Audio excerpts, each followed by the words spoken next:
Okie dokie. Got a bit of an awkward setup here, guys, because happy birthday. Because I forgot my tripod, like a smelly rat. But you know what? Beloved, this is the Culture and Camaraderie podcast, the most thought-provoking, introspective, industrious, creative discussion with my guy Tiberius. Wagwan. I am Damilare, aka Damilare, head of the Medici family, the curator of the 20s from nytypical.net. With all your fashion discussion, got a new video out, 140 BPM. Say what? Tyler's always on the music, so check that out as well. Zimmy. We are at Sway Temple, and this is the Culture and Camaraderie podcast. Yo, we in the building. That's it. Big intro. Big intro energy. You feel me? Episode 33. You know, like that, fam. And we haven't stopped yet. Yeah. Guess what? Guess what that is? Guess what that is? Guess what that is? Exactly. Okay. That's it. No. We get to music. Okay. Music. The one time for the one time. Got that little Corona with the lime. I actually had one today. That thing. That's gotta be so funny, bro. What? Corona Virus, innit? Yeah. Exactly. It wasn't Lewisham. Someone said Lewisham has seen worse. It will be alright, fam. I low-key took offense to that, but that was just so funny, bro. Oh man. Damn. That's an absolute banter. But yeah, music.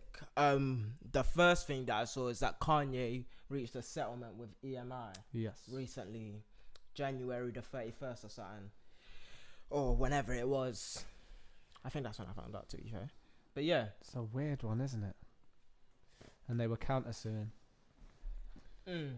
But obviously, well, that's what you do in it. Like, yeah, no, of course. No, that's what a lawyer battle is. Yeah, yeah. You sue and then they counter-sue. Yeah, but it was specifically saying and sue surf. He was he signed multiple deals. He re-signed multiple deals. Like, look at him back in. But it's interesting. So what does now? A lifetime contract with no years off at 20, and somebody told you that, or you had that type of contract in front of you. Is that what would you sign that? No. Are you sure? At 20? At 20. When you first started making beats? When I didn't know. Probably. Hey, who knows?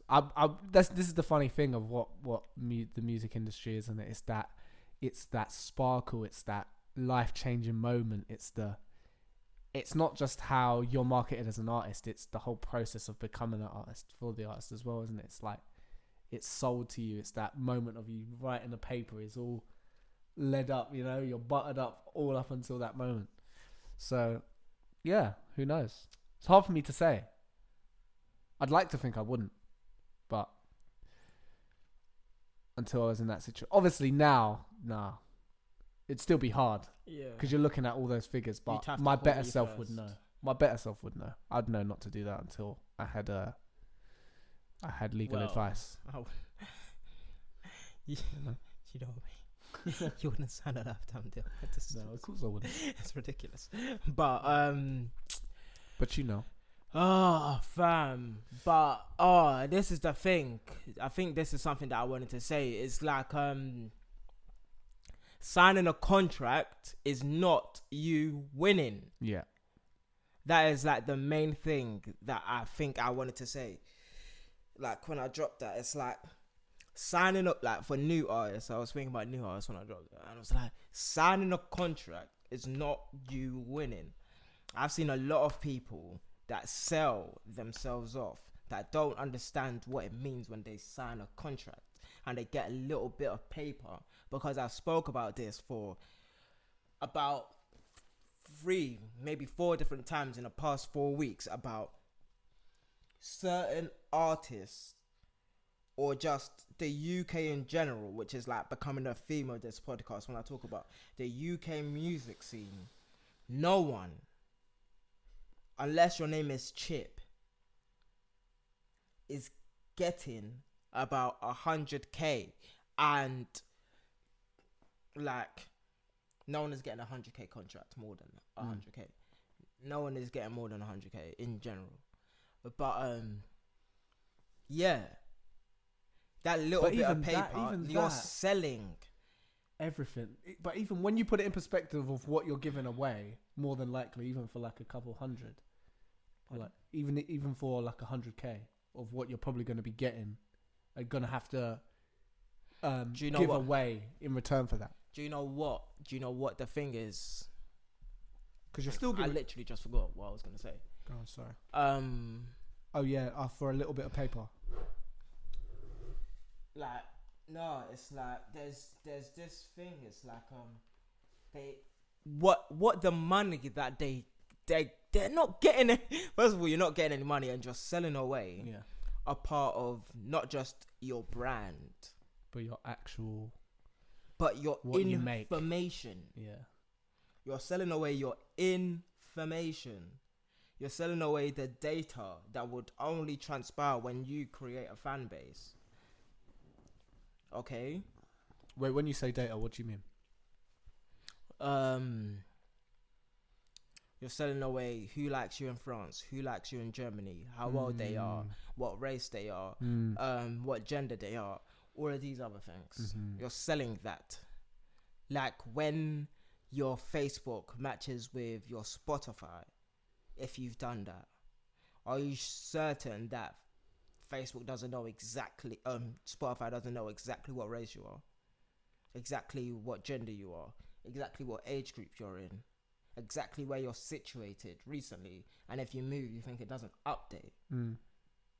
So now they've got your first class, AAA star, however you want to spin it. They've got your super duper luxe information, and on the back end of that, and Apple even more, because Apple is iTunes is Apple and Apple Music. So they know you. Like, that's a different type of monopoly, but that's a different conversation for a different day. But Spotify knows you, and you're giving that up. You're giving the best part of your career to a label because you want a little bit of bread to look like a 2002 rapper. You're mad. You're absolutely mad. You're mad. Yeah. And like, fam, because there's not enough niggas like me on multiple different blocks that can tell you don't do that dumb shit. And I understand that I'm not in a super high position, so I'm putting myself in that position. So when I say, yo, don't do that dumb shit, everyone will understand. People are kind of getting it now. Us lot. But you need, like, that is dumb. The best part of your music career is in the beginning. It's when you can take the most risk. And yes, some people need a label. And signing with a label is, in fact, a risk. But at that point, you still need the leverage. Exactly. And your leverage is knowing. Your leverage is knowing how many tickets you're able to sell at the end of every single year. Your leverage is knowing how much you can work by yourself on your own back every month for at least 3 years consecutively. You know exactly how much effort you can put in as an individual. And then here's a sexy thing, because this is what I know now. I know how much work I need to do per month to make sure there's 4 podcasts out, there's fashion videos out, there's fashion articles out, and there's so much work that isn't making the podcast and making the writing and all of this. So now I know the different tiers of jobs that are required of certain personnel. Now we're talking about staff. Like, because a month ago or so, I was talking about knowing who your number 2 should be, and your number 3, and your number 4, and your number 5. But there's this level where it's like you should know what type of staff you need. Do you actually need someone for socials, or are you really active on socials so you don't really need that person? Or like you like being on your socials, what part of your character and people that you know is on your socials, so you're not going to give that to somebody. Or do you need someone that knows SEO, SEM, all of this stuff? Anyways, if you want consultation, yeah, fam. But seriously, $9.99 a month. The first 3 years of your career, you should be working your ass off, doing the most that you can. And what I'm actually saying is not the first 3 years that you started. I am saying when you fully decided to become this superstar that you thought you were going to be at 6-7 years old, and you actually start doing the work that month, that you start doing the work every single day to know how much work you need to do at the end of the month, and like, so I need to do this again this month. And then you do that again, and then you do that again, and then on the 4th month you see the paycheck, that little 20, 30, 40 pound or p from that first month that you started or something, and then you do that again the following month, and you get the 2nd month's check and the 4th month's check, and by the 120 something week, you know you're in the flux, you're in the flow, and by that point, alas, what was he talking about? By the 120 something week, you are in your flow state. And now that you know what it feels like to actually be in flow, that is when you can start talking to people about working with / for you. A lot of artists that I know personally are not in that flow state. And that's fine. Niggas just be trying shit. But it sounds bugging me. Is it the shop? That's fine. People just be trying shit. But when you know that you're not just trying shit, when you found your flow, it's a sweet feeling. And obviously, I'm not bannering. This is just fun to me. It's like when you have a genuine understanding of what your efforts are. Because although a lot of people that do art say, I can never do a 9 to 5. However, that does not mean that you aren't working more than people that are doing a 9 to 5. And if you don't feel like you want to do more work than being in a 9 to 5, then you probably shouldn't be an artist, and just find a specific niche job for you in that particular field. But yeah, fam, I think that's it. I think, yeah, you guys, everybody needs to know there's no point. If it's for 20k, you could do that work by yourself. Like, there's no boost that a label, like, there's no boost that one particular label that can give you that you can't give yourself if you're new. If I don't already know you, no wait, yeah, if I don't already know you, you don't need to be with a label. And what does that mean? It means that if you're not one of the super big artists in the UK, then you don't need a label. That is the main message. And that's not going to make sense to everyone. And I'm just a broke boy from Lewisham. So yeah, what's the next one? Any music you've been listening to? Any other tunes? Did you hear about that guy who got sampled because his Splice Kit? And actually, I want to speak about this. There's this guy that got sampled by Justin Bieber. and Pooh Bear. You know who Pooh Bear is, isn't it? Yeah. His right hand man, songwriter extraordinaire. They've used a Splice sample. What's Splice? Splice. So basically, that's what it's this website where you can stuff, download all the samples. kits. Kits, and you can get drum samples and loop samples, and they've basically got a loop sample. They've got a loop sample, and what song is it though? His next single. So he's got 3 singles out. Okay. And it's one of 3 singles for Justin Bieber's new comeback album, right? Okay.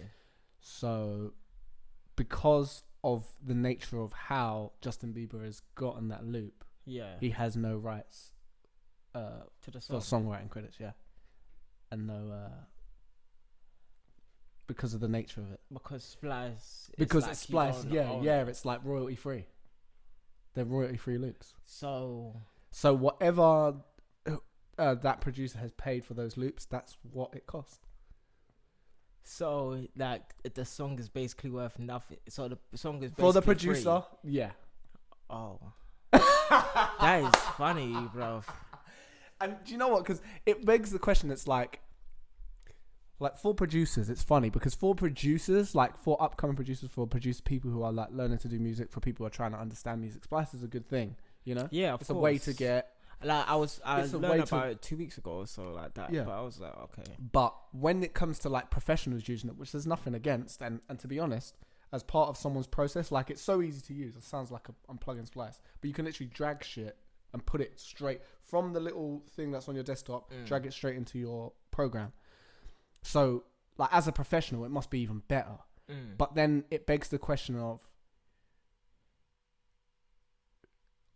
should there be something in place where it's like that, where it's or not that's not the question. The question is it actually worth producers putting their sound kits up on platforms like that?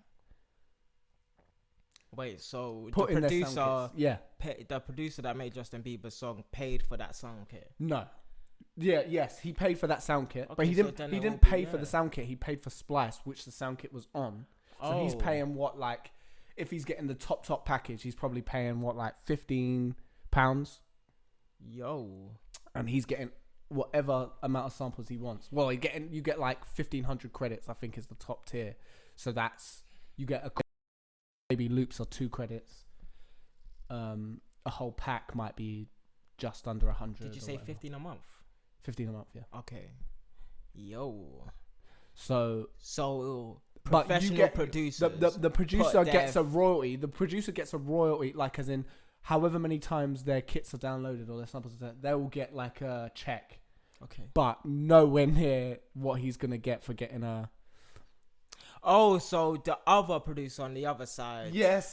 Doesn't get paid made the loop the right amount. No, of course he doesn't get. That's why I was like, wait, it's a backward circle. So basically, the producer that made Justin Bieber's song gets all the money. Well, and the producer other than the producer gets all the money. Yeah, because the producer who used the producer who used that loop, it's royalty free, so it's technically he gets full writing credits for that song. Oh yeah, no, that's normal, fam. That's it, bruv. Like, bro. But the question is, but my point is, because it does beg the question. It's like, what he wouldn't get credits.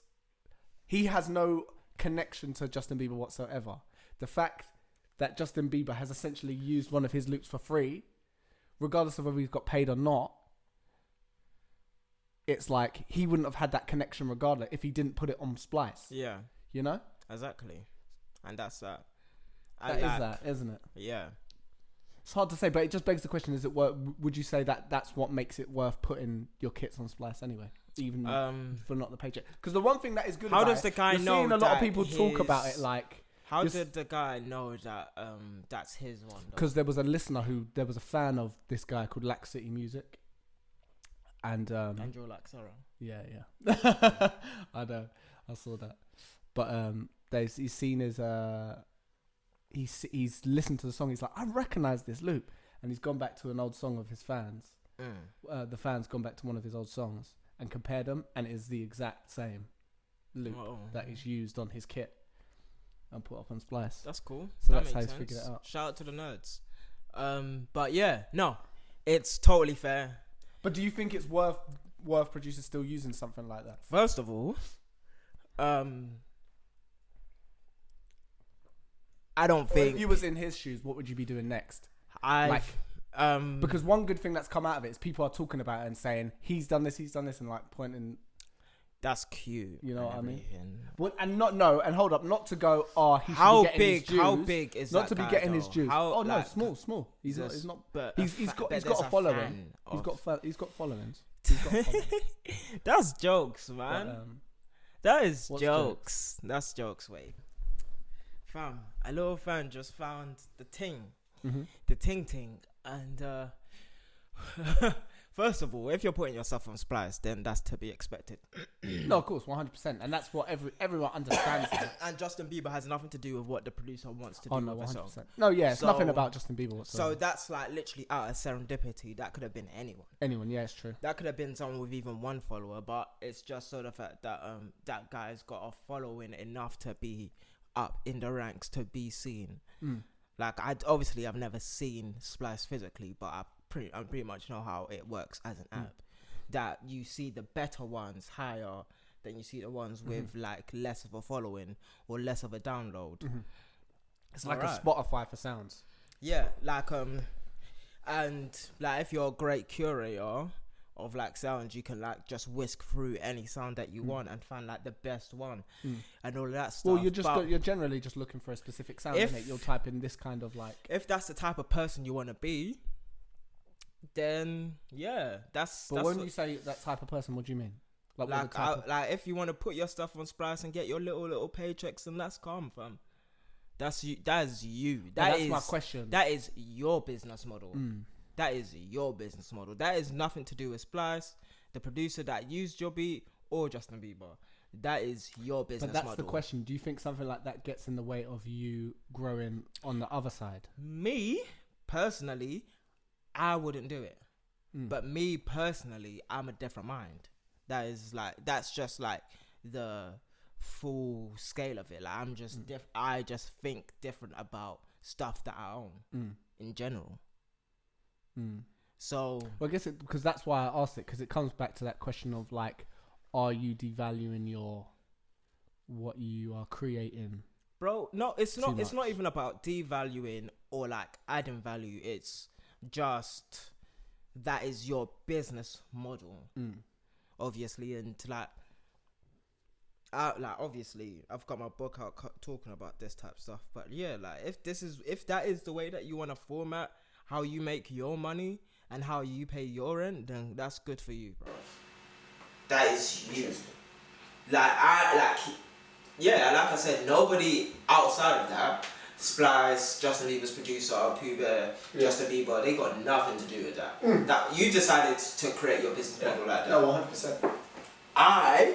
They're paying for a service and they're getting the service. it's just like that, fam. No, it's literally. But me, I couldn't. And if you want a better business model, come pay me. Follow me on Patreon. That's jokes. But no, genuinely, that's fine. Like, I feel like, yeah, everything is all, above board and stuff. Yeah. No one done anyone in. Like, someone wanted to do something one way, so did these people. That producer wanted to do that thing that way. Justin Bieber comes into a room, he's listening to a song. He doesn't care about where everything's got, because he can pay. Like, he can pay for someone that he could pay for a Stevie Wonder sample, in fact. Yeah. So it doesn't matter. But so it just so happened that this one was cost he's $5.99. worth, yes, literally. And even more so, that's even better for Justin Bieber's producer, because now he's using royalty-free stuff, so that means his cut is even bigger. Yeah. So then instead of that 100% being 60% because they use the Stevie Wonder sample, or even 50%. So they're gonna have to split that 50. They get to have the 100% of the music. So then they get to split the thing 50-50. Well, one quarter, or however Justin Bieber's thing is structured. Yeah. But yeah, for those who don't. For those who don't know, music, production royalties are split in 200% in it. So, split. So usually the production studio, or like the production house, gets like 100%. Yeah. And like the producer, the beat maker, and the songwriter split that the other 100%, 50-50. But yeah. What's next? Anyway, this has been the Culture and Camaraderie podcast. I have been Damilare, the first of his name of the Medici family, the leader of the Black Renaissance and curator of the 20s. Follow NY Typical on Instagram. Don't follow me on Twitter. I don't want to speak to you. Mad. nytypical.net. This has been Sweet Tempo. Alex_ERA. All your production needs. All of them there. Peace. Blessings. Salutations. Blessings. And culture and camaraderie.